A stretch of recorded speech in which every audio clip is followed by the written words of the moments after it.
আমাদের পরবর্তী জেনারেশনের জন্য হলো আমরা আসলে এই জিনিসগুলো বন্ধ করি। চ্যাম্পিয়ন চ্যাম্পিয়ন জি, আজকে আমরা চ্যাম্পিয়নশিপ নিয়ে কথা বলবো। হাওয়া দেখি বাতাস খাই বলেছেন কবি মার্জুক রাসেল। আর মেবি মার্জুক রাসেল আসলে প্রেডিক্ট করতে পারছিল যে আমাদের দেশের জনপ্রতিনিধিরা যেইভাবে উদ্ভট বক্তব্য দেয় তাতে একটা সার্টেন পিরিয়ড টাইম পরে হয়তো বা হাওয়া আর বাতাসই খেতে হবে, এই জন্যই হয়তো বা বলছিল। যাজ্ঞা সামনের দিকে আজ্ঞা। আসসালামু আলাইকুম everyone, this is Mohammad Imran and welcome back to Mister Candid. জি ভাইয়া, ঘটনা হচ্ছে হ্যাঁ তো জ্যাম কেন, আজকে তো শনিবার বরাবর। এখন আসলে ট্রাফিক জ্যাম, এটা নিয়ে বিস্মিত হওয়ার কিছু নাই। এটা না থাকলে বরঞ্চ বিস্ময়ের ব্যাপার যে ঘটনা কি আজকে ট্রাফিক জ্যাম নাই কেন। সো যেটা বলছিলাম, বাই দ্য ওয়ে আপনারা দেখছেন যে আমার হাতে গ্লাভস নাই এবং আমি হচ্ছে গিয়ে চপ্পল পরে বাইক চালাচ্ছি। Don't follow this sort of things.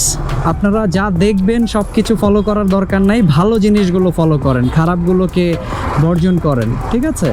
তো যেটা বলছিলাম, আজকে আমরা চ্যাম্পিয়নশিপ নিয়ে কথা বলবো। ইয়েস, চ্যাম্পিয়ন জি, আজকে আমরা চ্যাম্পিয়নশিপ নিয়ে কথা বলবো। কিসের চ্যাম্পিয়নশিপ? সেটা হচ্ছে আপনারা আমার 3-4 মাস আগে আমি একটা ভিডিও বানিয়েছিলাম, যেটা হচ্ছে হর্নোলজি নাম ছিল। না দেখলে আমি যে আই কার্টে দিয়ে দিচ্ছি ভিডিওটা, দেখেন। সো ওইখানে আমি দেখাইছিলাম যে আমরা ঢাকা শহরে, আচ্ছা ওইটা বলার আগে আরেকটা স্টোরি হচ্ছে, আমরা কিন্তু ইদানিং অনেক চ্যাম্পিয়ন হচ্ছি, মানে অ্যাজ এ কান্ট্রি। কিভাবে? 2-3 মাস আগে আমরা হচ্ছে গিয়ে দেখলাম যে আমরা মানে ঢাকা শহরটা ওয়ার্ল্ডের ভেতরে সব থেকে দূষিত সিটির ভেতরে প্রথম স্থান অধিকার করেছে। তালি রাইট। সো এই জন্য এখন দেখি কি মাঝে মাঝেই সকালবেলা আপনার গাড়িতে করে রাস্তার মধ্যে পানি দেয়। আরে ভাই, রাস্তায় পানি দিলে কি আর দূষণ কমবে? এটার জন্য আমরা জনগণও দায়ী আছি, আমরাও আমাদের জায়গা থেকে ঠিক নাই এবং প্রশাসনের কথা নাই বললাম, হোয়াটএভার। অ্যান্ড রিসেন্টলি আপনারা মিজু ভাইয়ের যদি একটা ভিডিও দেখে থাকেন যে আমরা সাউন্ড পলিউশনের দিক থেকে আমরা ওয়ার্ল্ডের টপ সিটিতে ঢাকা নাম লিখিয়েছে। ওয়ান মোর টাইম তালি। ইয়েস। তো এই যে হর্নের ব্যাপারটা এখন বলি, আমি 2-3 মাস আগে, বা 2-3 মাস না হবে 3 থেকে 4 মাস আগে আমি একটা ভিডিও বানিয়েছিলাম হর্নোলজি নিয়ে, যেখানে আমি দেখিয়েছিলাম যে আমরা কি পরিমাণে অযথাই হর্ন দেই রাস্তার ভেতরে। এবং এই জিনিসটা আমি পার্সোনালি, এই যে দেখেন কি একটা অবস্থা। তো ওই ভিডিওটাতে যদি আপনারা দেখেন, লাইক 10 মিনিট বা 15 মিনিটের একটা ভিডিও, যেখানে আপনারা দেখবেন যে হাজার হাজার হর্ন, যেগুলোর কোনো প্রয়োজনই নাই। যেখানে প্রয়োজন সেখানে আমরা হর্ন না দিয়ে, যেখানে প্রয়োজন না সেখানেও আমরা হর্ন দিচ্ছি।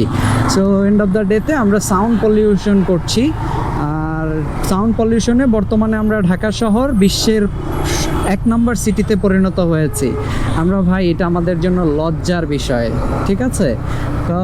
আর আমি পার্সোনালি ভাই এই হর্নের ব্যাপারটা আমি অনেক বেশি বিরক্ত। এটা আমার ক্লোজ যারা তারা জানে, আমার কলিগরা বা এভরি টাইম আমি যখনই রাস্তায় বের হই আমি তাদের সাথে আলোচনা করি যে দেখেন অযথাই আমরা যে হর্নগুলো দেই, মানে কি বলবো। আর স্পেশালি রিক্সাওয়ালারা এলাকার ভিতরে, ওদের কথা তো বাদই দিলাম। ওই যে ব্যাটারি চালিত রিক্সাওয়ালারা, ওরা তো মানে কি বলবো, ধরেন এক সিরিয়ালে 10টা রিক্সা যাচ্ছে, ভাই সামনে যেটা আছে ওর পিছনেই তো তুই যাবি না, পিছনে ওই যে 10 নাম্বার 12 নাম্বারে যে আছে সে তার হর্ন ধরে বসে আছে। আর ওদের হর্ন তো মনে করেন যে ব্রেন লাড়াচাড়া ফেলা, এরকম একটা অবস্থা। আর মাঝে মাঝে এখন আমি দেখি বাইকারদের কারণে যেটা হয়, রাস্তায় যখন ট্রাফিক জ্যামে পড়ি, আশপাশ থেকে মানুষ বলে যে এখনকার বাইকারগুলো রিক্সাওয়ালার মতো হয়ে গেছে, অটোওয়ালার মতো হয়ে গেছে। আসলে ভাই, রিক্সাওয়ালা অটোওয়ালার মতো বাইকাররা হয় নাই। অটোওয়ালারা রিক্সাওয়ালারা বাইকিং কমিউনিটিতে চলে আসছে, অটো বিক্রি করে একটা বাইক কিনে নিয়ে আইসা পাঠাও চালাচ্ছে। They have no idea. ভাই, পাঠাও চালানোর প্রতি আমার কোনো সমস্যা নাই, কাজ করে খাচ্ছে, অ্যাবসলিউটলি অ্যাপ্রিসিয়েট দ্যাট। বাট প্রবলেমটা হচ্ছে ট্রাফিক সেন্স সম্পর্কে বা নর্মাল কমন সেন্স সম্পর্কে আমাদের আইডিয়াগুলো এতটাই নিম্ন যে আমরা আসলে কমন সেন্সের ঘ্যাস করে দিচ্ছি দিন দিন। মানে কমন সেন্স নিয়ে আমরা কথাই না বলি। তো ব্যাপারটা হচ্ছে যে অযথাই যেখানে প্রয়োজন সেখানেও হর্ন দেয়, যেখানে প্রয়োজন না সেখানেও হর্ন দেয়। আপনি দেখবেন স্পেশালি বাইকাররাই বেশি করে এটা, বাইকাররা, কারণ প্রাইভেট কারওয়ালারা এটা খুব কম করে, তুলনামূলকভাবে অন্য যে কারো থেকেই কম করে, এবং এটা আমার মানতে সমস্যা নাই। যেটা সত্য সেটা সত্য, সব থেকে বেশি করে বাইকাররা, যেখানে প্রয়োজন সেখানে। আপনারা আমার আরেকটা ভিডিও যদি দেখেন, যেখানে হচ্ছে যে আমি স্মার্ট কার্ড আনার ব্যাপারে একটা ভিডিও বানাইছিলাম, সেই ভিডিওটাতে দেখবেন আমি কুড়িল বিশ্ব রোডে ফ্লাইওভার থেকে নামছি, কমপ্লিটলি স্টাক ট্রাফিক জ্যাম, সামনে দিয়ে নড়তেও পারতেছে না মানুষ, আমার পিছনের বাইকগুলো হর্ন দিয়েই চলতেছে। তো ব্যাপারটা হচ্ছে যে একজন ভদ্রলোক, আমার একদম ইমিডিয়েট পিছনে যে ভদ্রলোক ছিল ওই ভিডিওতে, তাকে আমি যখন জিজ্ঞেস করলাম যে ভাই আপনি কোথায় যাবেন, হর্ন দিচ্ছেন কেন, সে উল্টা আমার সাথেই ফাপড় নিচ্ছে যে আপনি সামনে আগান। মানে একে তো আমাদের মানে ভুল করছি, সেই ভুল আমি যে দোষ করতেছি এই ব্যাপারে আমাদের সেন্সও নাই, ঠিক আছে? তো আপনারা যদি আমার যে কোনো ভিডিও উঠে দেখেন আমার চ্যানেলের প্রথম থেকে এই পর্যন্ত, আপনারা খেয়াল করবেন আমি কিন্তু অযথাই হর্ন খুব কম দেই, কারণ আমার কাছে শব্দ দূষণটা অনেক বেশি বিরক্ত লাগে। কারণ আমি যেটা চিন্তা করি সেটা হচ্ছে, ভাই আমি যদি 10 সেকেন্ড বা 1 মিনিট দাঁড়াইলে আমি চলে যেতে পারি, অযথাই তো আমার হর্ন দিয়ে সাউন্ড পলিউশন করার কোনো মানে নাই, তাই না? বিকজ এটা আমার কাছে যেহেতু বিরক্ত লাগে, আই থিঙ্ক যে আমার মতো অন্য যারা আছেন আশেপাশে তাদের কাছেও ব্যাপারটা অনেক বেশি বিরক্ত লাগে। তো আমি যদি 30 সেকেন্ডস বা 20 সেকেন্ডস ওয়েট করলে চলে যেতে পারি, তাহলে আমি অযথাই হর্নটা দেওয়ার মানেটা কি? আপনি প্রত্যেকটা দিন দেখবেন ভাই আশেপাশে এত বেশি হর্ন দিচ্ছি আমরা, জানি না এটা দিয়ে আমরা আসলে কি প্রুফ করতে চাইতেছি, but we are doing it. আর এই ব্যাপারটা নিয়ে আমি আসলেই I was pissed off and now এটা এখন আসলে আমরা ওয়ার্ল্ড রেকর্ডও করে ফেলছি যে আমরা বিশ্বের 1 নাম্বার সিটিতে পরিণত হয়েছি শব্দ দূষণের দিক থেকে।